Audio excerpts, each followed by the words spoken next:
Somewhere beneath the towering redwoods of California, there's a secret the forest was never meant to share. Decades ago, a man disappeared into its silence and built a world no one could imagine beneath the roots of an ancient tree. But when a young ranger stumbled upon his hidden home, what she found wasn't loneliness. It was a miracle carved by guilt, faith, and love. Watch closely. The story is just beginning. Subscribe to the channel, leave a like, and tell us in the comments where you're watching from. Fog rolled through the redwood forest like breath from an ancient beast, soft and silver beneath the rising sun. The air smelled of pine resin and damp moss, and somewhere far above, unseen birds called faintly through the canopy. Beneath a colossal redwood, where roots thick as pillars twisted into the earth, stood a small wooden cabin built into the hollow of the trunk. It was home to a man who no longer believed he belonged to the world. Samuel Hayes, 65, emerged from the doorway as he did every morning. He was tall and broad-shouldered, though age had carved his frame into something lean and deliberate. His face, weathered like old cedar, bore the map of years spent in solitude. Deep lines at the corners of his gray eyes, a short silver beard flecked with ash from countless nights by the fire. His hair, once black, had turned the color of iron and fell unevenly to his collar. He moved with the caution of a man who'd learned to listen before acting. The forest was his church, his penance, and his last companion besides one living soul, his dog. Ranger trotted at his side, a German shepherd of 5 years with a sable coat that shimmered bronze under the weak sunlight. His amber eyes mirrored loyalty and quiet vigilance. Ranger had been a rescue, found as a pup tangled in fishing net near the creek. Samuel had cut him free, and since then, the two had been inseparable. The dog's presence grounded him, a heartbeat beside his own in the wilderness. Samuel's mornings followed ritual precision. He filled his tin kettle from the creek, placed it over a small wood stove, and waited for the slow boil. The rhythm of survival gave him peace. Chop, stack, heat, sip, breathe. When the kettle hissed, he poured the coffee into a dented steel mug, inhaling its bitter warmth. For a few moments, he simply listened. The rustle of branches above, the faint gurgle of water, and the occasional distant crack of a deer stepping on frozen twigs. 20 years ago, Samuel had been a different man, an engineer, disciplined, admired, proud of his designs for the U.S. Army's new line of portable generators. But that pride had a price. A flaw in one of his early models caused a warehouse fire in San Diego, killing 3 workers, one of whom was his wife, Laura. Her name still lived on his tongue like a wound.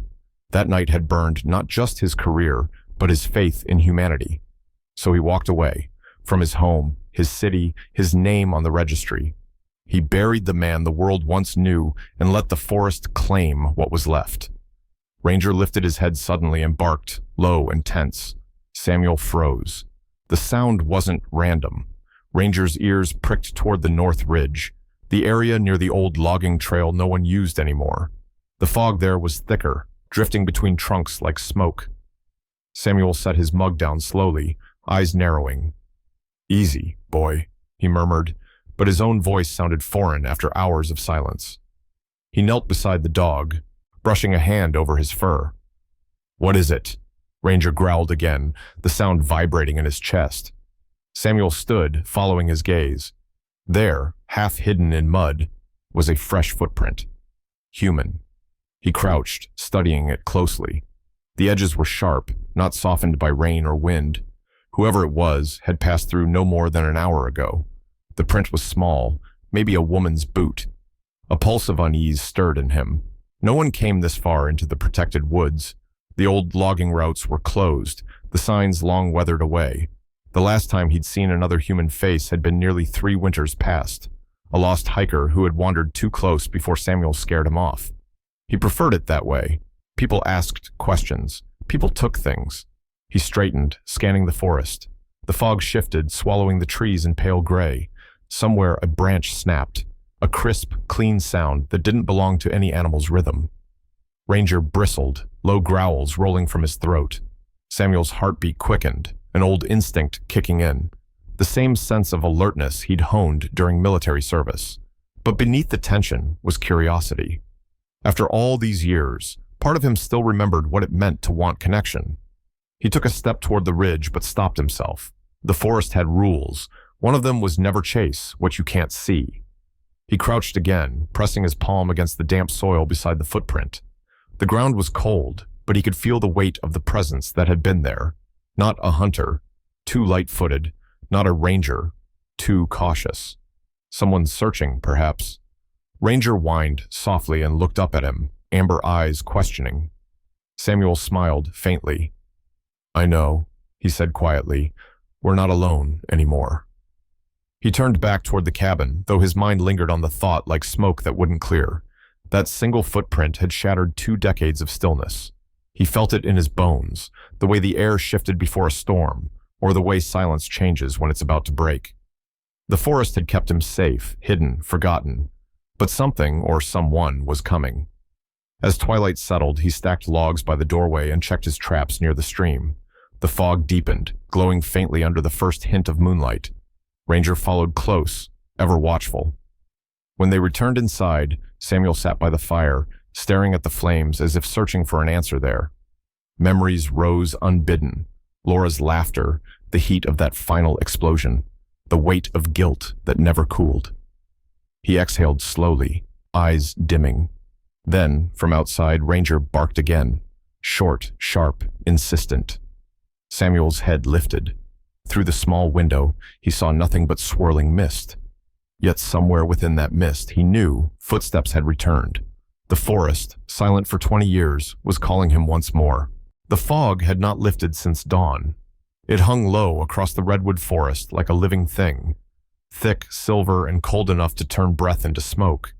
The smell of wet bark and pine needles filled the air as Grace Miller guided her government-issued Jeep down the narrow dirt trail, the tires crackling over fallen cones. Grace was 32, tall and slender, but strong from years of mountain patrols.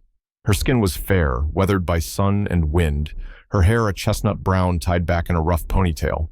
Her eyes, steady, hazel, and quietly observant, were the kind that noticed small things, the slant of a footprint, the unnatural stillness of wildlife, the way silence sometimes carried warning. She was not a woman easily frightened, but that morning, something about the woods felt different. Grace had been assigned to the Redwood district only 2 weeks earlier, transferred from the Sierra Reserves after an internal reshuffle. Her colleagues described her as too quiet, but dependable. In truth, Grace had learned that quiet was safer than trust. Years ago, during a fire rescue mission in Nevada, she had lost her partner, a senior ranger who ignored her call to retreat. She had never forgiven herself, though no one blamed her. Since then, she had worked alone whenever she could, preferring the company of trees over people. Her task today was simple on paper: investigate reports of unauthorized habitation deep inside protected land.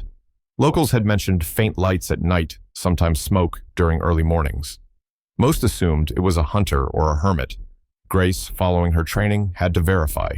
Yet, as she drove deeper into the forest, the road vanished beneath a carpet of leaves, and the world turned eerily still. She stopped the engine and stepped out. The air clung to her uniform, damp and heavy. Her boots sank slightly into the soft ground. Somewhere in the distance, water trickled, a creak, faint but rhythmic. She adjusted her backpack, checked her radio, no signal as expected, and began to walk north with measured steps. Every sound, the brush of her jacket, the creak of branches overhead, seemed amplified in the silence. After half an hour, she noticed something odd, the faint outline of an old footpath winding between roots. It looked maintained, not by weather or chance, but by deliberate care. The moss was brushed aside, the soil compacted by use. Grace frowned. Someone had been walking this route often. She followed it, keeping her hand near the small flare gun at her belt. The deeper she went, the thicker the air became until the fog seemed almost solid. Then she saw movement, a dark figure near a massive redwood trunk. The sound of a blade striking wood echoed through the mist. She paused, heart quickening, then slowly approached. As the fog thinned for a moment, she saw him clearly. Samuel Hayes stood by a pile of split logs, axe in hand. His flannel shirt was faded, sleeves rolled to his elbows, revealing corded forearms marked with old scars. His hair, silver gray, hung just above his shoulders. His beard was short but untamed, and his eyes, steel blue, sharp and weary, fixed on her with guarded suspicion. There was something unspoken in his stare, as though he was measuring not just who she was, but what she might take from him. Before Grace could speak, a low growl stopped her. A German shepherd stepped out from behind the woodpile, ears perked, eyes locked on her every movement. His coat was sable-colored, his chest broad and powerful. The animal moved with calm authority, not aggression. Alert, but disciplined. "Easy there," Grace said softly, lowering her hand. "I'm not here to hurt anyone." Samuel didn't reply immediately. He leaned the axe against the tree, wiped his hands on a cloth, and finally said, "You shouldn't be here." His voice was low, roughened by years of disuse, but not unkind. Grace lifted her badge slightly. "Grace Miller, Forest Service. We received reports of a residence on protected land. I'm required to inspect any—" "There's no residence here," he interrupted, tone curt but steady. "Only the forest." She took a careful step closer. "And you?" He hesitated, eyes flicking toward the shepherd. "Caretaker, maybe. The forest takes care of itself, but it helps to have hands." There was no hostility in his words, only weariness. Grace studied him quietly, the way his jaw tightened, the faint tremor in his fingers, the distance in his eyes. This was a man carrying something heavier than solitude. She'd seen that look before, in veterans, in survivors, in herself. The shepherd, Ranger, she noticed from the tag on his collar, walked toward her cautiously. He sniffed her hand, then pressed his head lightly against her glove. Grace smiled despite the tension. "You're a handsome one, aren't you?" she whispered. Samuel's expression softened for the first time, almost imperceptibly. "Ranger doesn't take to strangers," he said. "Maybe he sees something I don't." Grace exhaled. "Maybe he just knows good coffee when he smells it." For the first time, a faint smile tugged at Samuel's mouth. "It's not much, but it's warm. You might as well come in before the fog eats you whole." Inside the hollow of the redwood, the air was cool and smelled faintly of resin and wood smoke. Grace's eyes widened. The small home was unlike anything she'd imagined, simple but meticulous. Wooden shelves lined the curved walls, filled with tools, sketches, and small carved figures. A kettle hung above a compact stove, and a faint hum came from a tiny water wheel system that powered a small bulb near the ceiling. "You built this?" she asked, tracing a carved bird with her gloved hand. "Every piece," he replied, pouring coffee into a tin cup. "Nothing wasted here." Her gaze caught a set of blueprints pinned to the wall, intricate sketches of turbines, pulleys, and channels marked with handwritten notes. "You were an engineer?" she said quietly. "Once," Samuel answered, handing her the cup. "Now I'm just rebuilding what the world forgot." Grace took a sip. The coffee was bitter but comforting.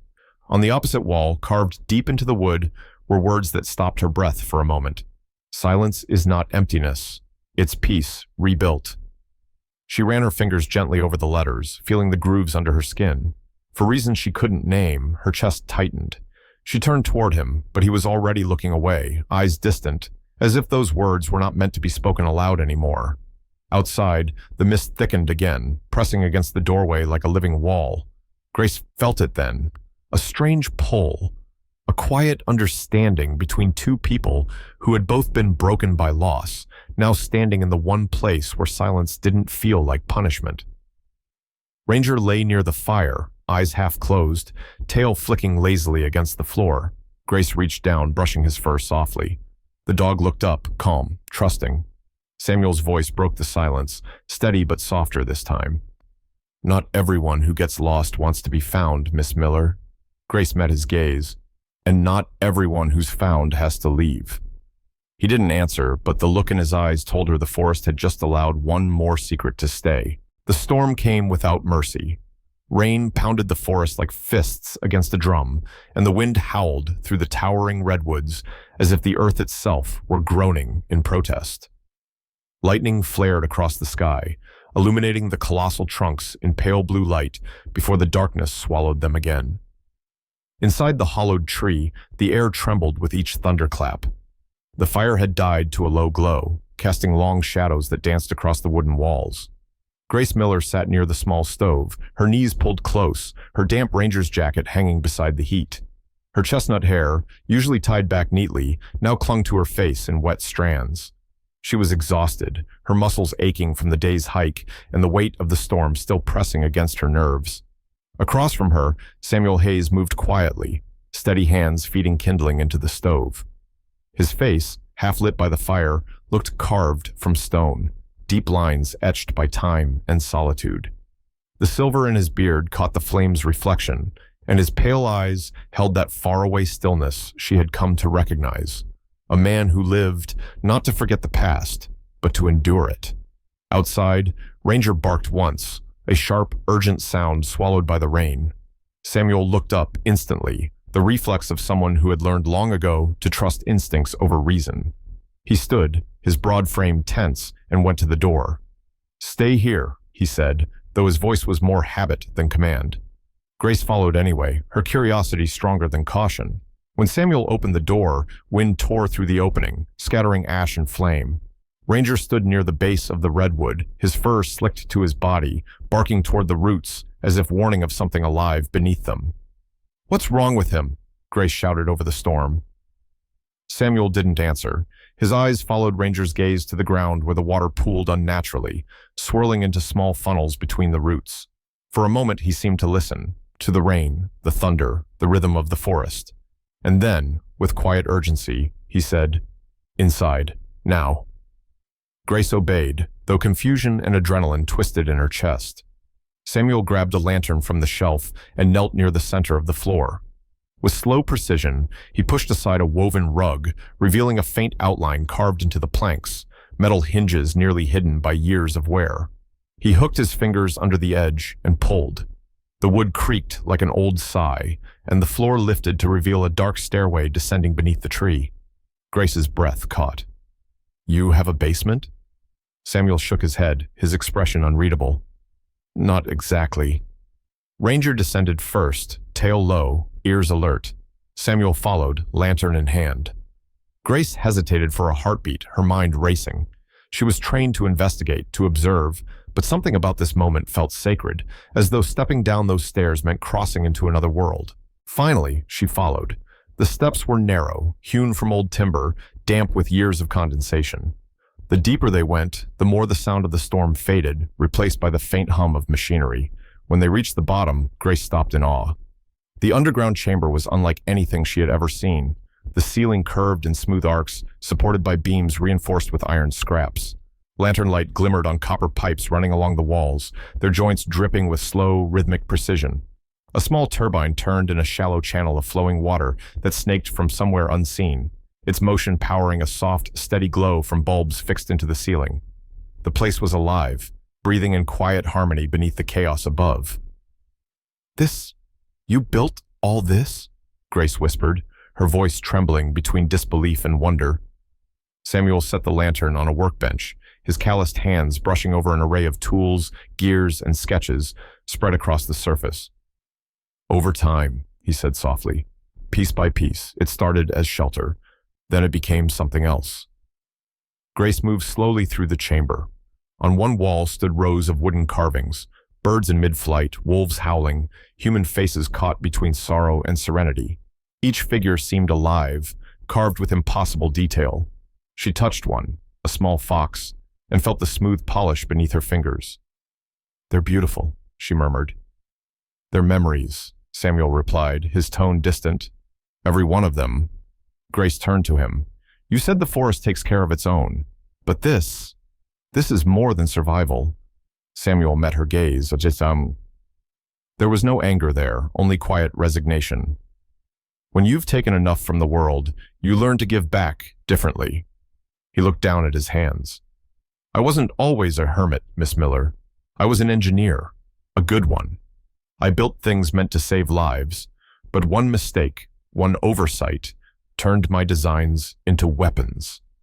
His voice faltered, the memory dragging something raw to the surface. "My wife, Laura, worked at the testing facility. She trusted me. When the generator failed, she was there. The fire took her before the alarms even sounded."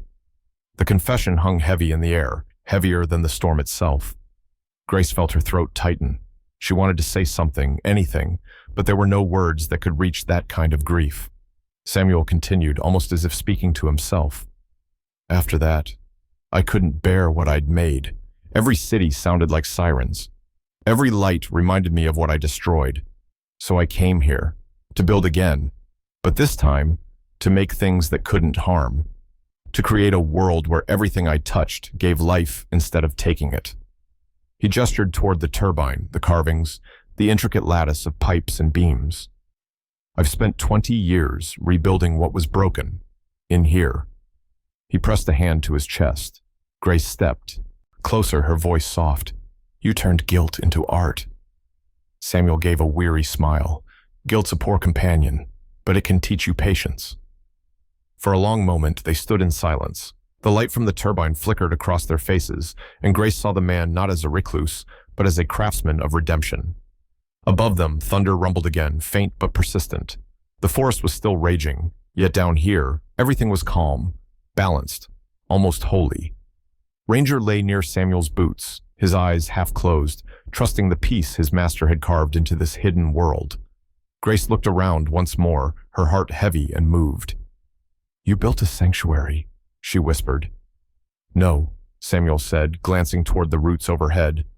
A reminder that even in silence, creation can speak louder than ruin.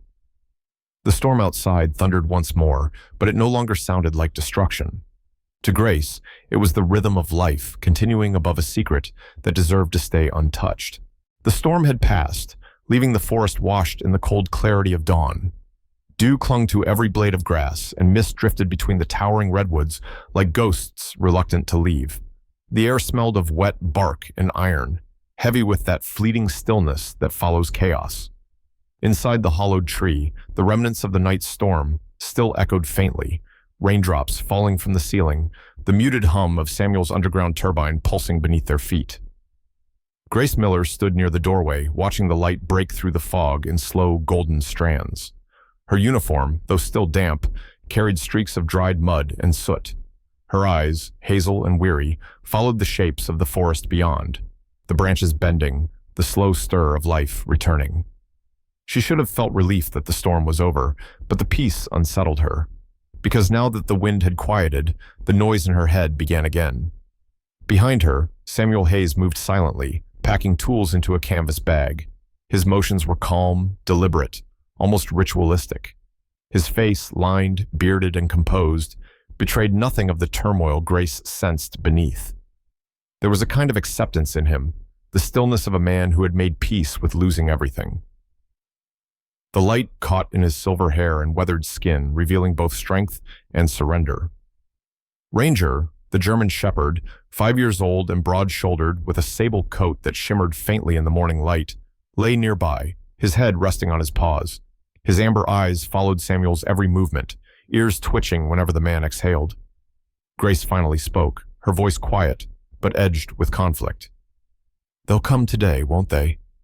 Samuel didn't look up. Yes. The single word struck harder than thunder. Grace's stomach tightened.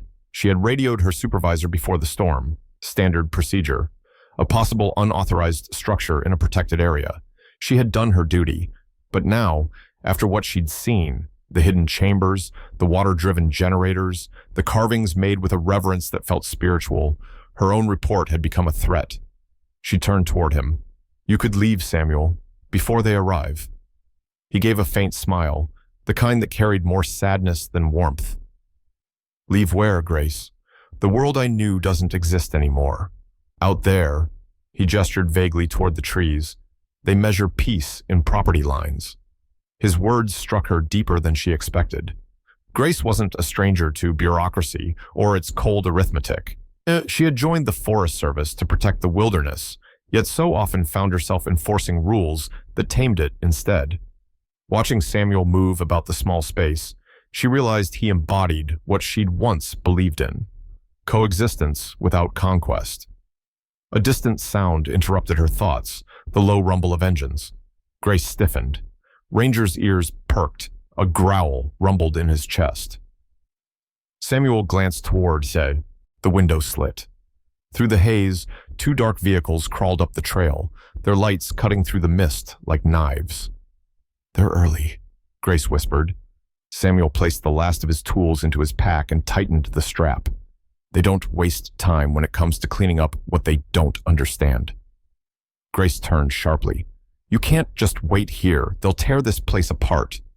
Samuel's eyes met hers, clear, calm, resolute. "Let them. I built this to live, not to last."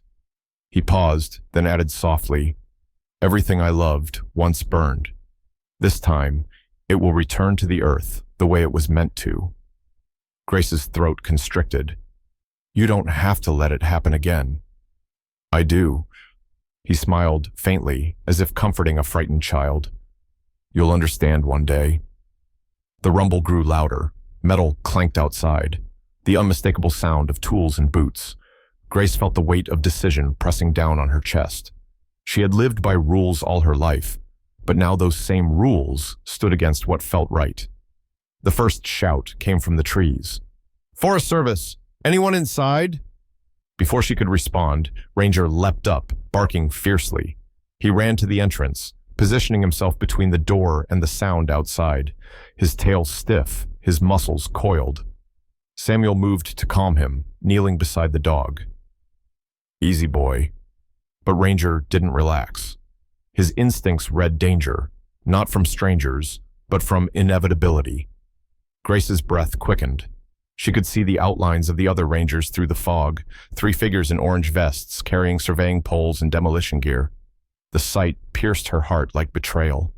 These were her people, her colleagues, yet they looked alien here among the trees. One of them called out again. "We have authorization to clear the structure. Step outside." Samuel rose, straightened his back, and looked around his home one last time. His hand brushed the carved words on the wall. "Silence is not emptiness. It's peace, rebuilt." He whispered, almost to himself, "They'll never understand." He turned to Grace, voice low. "You should go. You have a career worth keeping." Grace shook her head, tears blurring her vision. "Not if keeping it means destroying this." For a moment, neither spoke. The forest seemed to hold its breath. Then Ranger barked again, louder, standing directly before the door, refusing to move. The men outside shouted in confusion. Grace stepped forward, pulling her radio from her belt. Her hands trembled as she pressed the transmitter. "Station 9, this is Officer Miller." A pause, static, then a voice crackled in response. "Go ahead, Miller." She hesitated, looking once more at Samuel, then at Ranger, then at the carvings on the walls. Each one seemed alive, pleading silently. Finally, she spoke. "Negative on habitation report. The site is unoccupied, just remnants of an old shelter, partially reclaimed by the forest." There was silence on the line. Then, "Copy that, Miller. Proceed to next sector." She turned off the radio. Outside, the voices faded, and after a few moments, the sound of engines receded into the mist. Grace stood motionless, her breath trembling in her chest. Samuel exhaled slowly, looking at her with something like gratitude and sorrow. "You didn't have to do that." "I know," she said softly. "But maybe some things deserve to be left untouched." Ranger trotted to her side, pressing his head gently against her leg, as if in approval. Grace smiled faintly and knelt to stroke his fur. "You're lucky, boy," she whispered. "You've got someone who understands you." Outside, the sun finally broke through the clouds, scattering light across the drenched forest. For the first time in years, Samuel stepped to the door and looked out without fear. Grace stood beside him. Neither spoke. They didn't need to. The truth they chose wasn't the kind written in reports. It was the kind that lived quietly between people who had learned how to listen. Autumn returned to the Redwood forest like a quiet hymn. The air was cool and fragrant with pine and smoke, and sunlight filtered through the golden canopy in trembling shafts.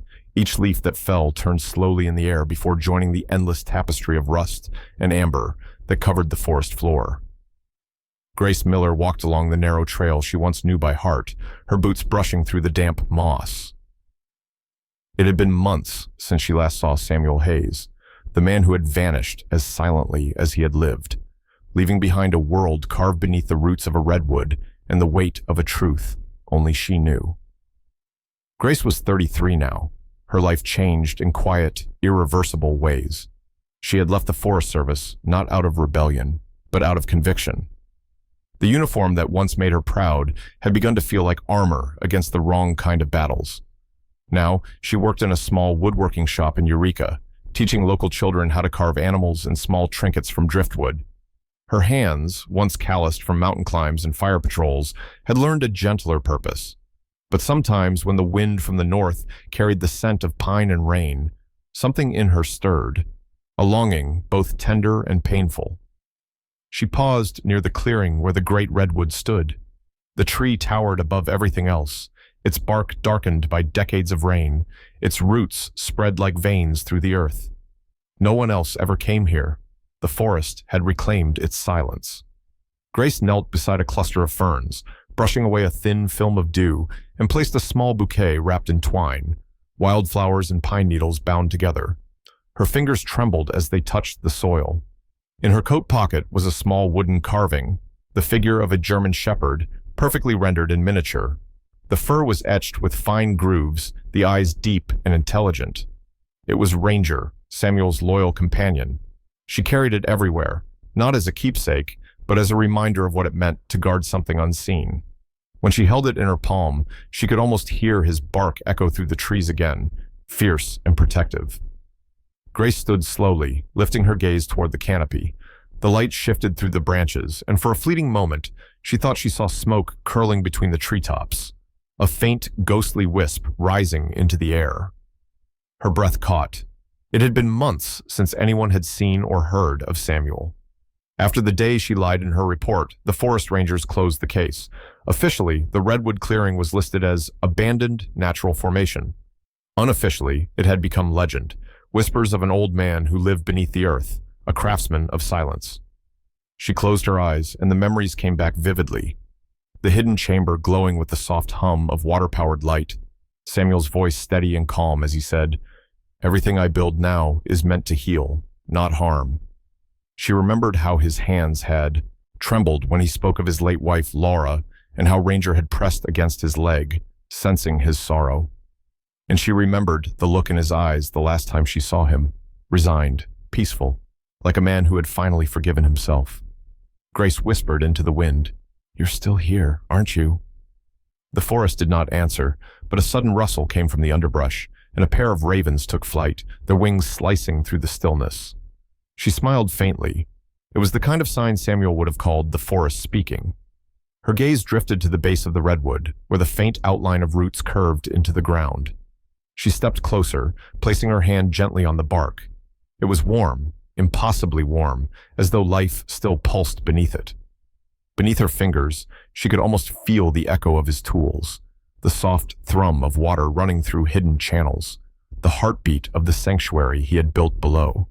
She remembered his last words clearly. "Some things aren't meant to be found, Grace. They're meant to be remembered." At the time, she hadn't understood. Now she did. Some truths didn't need witnesses. They only needed guardians. The sky began to darken into a soft amber glow as the sun sank behind the ridges. Grace stepped back and looked at the redwood in its entirety, its trunk bathed in molten light. The forest around her seemed to breathe. The mist thickened slightly, swirling at the roots, and for an instant she thought she heard it, the faintest sound of hammer against wood, rhythmic and patient, followed by the low bark of a dog. It was gone as quickly as it came, but her heart surged. She smiled through the ache in her chest. "You're still working," she murmured, "still keeping the forest alive." Pulling her coat tighter, she sat on a fallen log facing the tree and watched as twilight gathered. Her reflection shimmered faintly in a puddle nearby, the image of a woman older, steadier, marked by loss, yet softened by understanding. She had once believed her duty was to preserve nature by enforcing boundaries. Now she knew better. The forest didn't need control, it needed respect. And sometimes, the greatest act of protection was silence. She looked down at the carving of Ranger again. The fading light glinted in its wooden eyes, making them seem alive for a brief, impossible moment. She placed it at the base of the tree beside the bouquet and whispered, "Take care of him for me." As she turned to leave, the last rays of sunlight cut through the mist, striking the bark of the redwood so that it glowed with deep crimson hues. It looked almost like a living heart, beating beneath layers of wood and time. Grace stopped, her breath catching in awe. It was as if the forest itself was alive, remembering. She smiled, tears welling but gentle, not sad. When she finally walked away, the forest closed behind her, returning to its stillness. And beneath the earth, under roots and soil, a soft glow flickered, light moving through hidden tunnels, illuminating wooden carvings that told stories only the trees could hear. Somewhere in that secret world, a man continued his work, his hands steady, his dog nearby, their world untouched and eternal. In the heart of the redwood forest, beneath roots and soil, a man once carried his guilt into silence and turned it into light. Samuel Hayes didn't build a refuge for himself. He built a reminder for all of us that redemption isn't found in escaping the world, but in rebuilding it with love, one quiet act at a time. Sometimes, God doesn't send angels with wings. He sends us ordinary people, broken, imperfect, carrying regrets, but still capable of kindness, of forgiveness, of creation. The same light that flickered beneath the redwood lives in each of us. Every prayer whispered in darkness, every gentle deed unseen by others, it all matters. It all builds something sacred. If you've ever felt lost, remember, miracles don't always arrive in thunder or glory. Sometimes they come softly, in the bark of a loyal dog, in the patience of a craftsman, or in the courage of someone who chooses compassion over convenience. Grace learned it. Samuel lived it. And perhaps, tonight, you were meant to hear it. So before you leave this story, take a breath. Look around your own life, the people you've helped, the peace you've created, the love you've left unspoken. That is your redwood. That is your sanctuary. May God bless you, wherever you are watching from. May He guide your hands to build light from brokenness, and may He remind you that silence can also be holy. If this story touched your heart, share it so others may feel its warmth. Leave a comment below. Tell us where you're watching from, or who your redwood is in life. Subscribe to our channel for more stories of faith, redemption, and the quiet miracles that still live among us. And as always, may God watch over you and all those you love.